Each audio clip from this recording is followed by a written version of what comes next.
हर्षल पाटील आपल्या सोबत आहेत. हर्षल, आपण बघतोय पालघरला सुद्धा रेड अलर्ट जारी करण्यात आला होता. त्याचबरोबर मोठ्या प्रमाणावर बचाव कार्य सुद्धा राबवण्यात आलं. पालघरमध्ये जिल्हाधिकारी स्वतः उपस्थित असल्याचं पाहायला मिळालं. सध्या पूर परिस्थिती आणि पावसाची काय परिस्थिती आहे हर्षल पालघरमधली?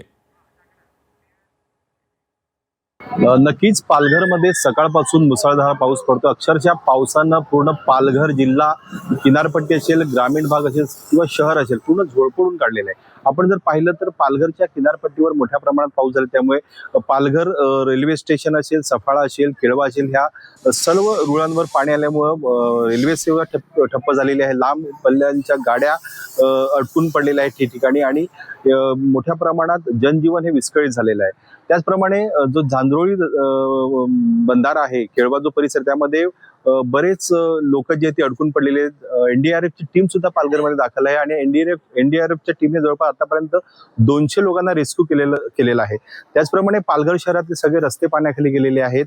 पाऊस आता थोडं पावसाने उसंत घेतली तरी पावसाचा जोर कायम आहे. दिवसभर जवळपास सर्वच भागात जोरदार पाऊस झालेला आहे. हवामान खात्यानं जो अलर्ट दिला होता त्याच्या अनुषंगाने प्रशासनाने सतर्कता घेण्याचं आवाहन नागरिकांनी केलं होतं. मात्र कुठलीही दुर्घटना घडली नसली तरी मोठ्या प्रमाणात जनजीवन मात्र विस्कळीत झालेलं आहे.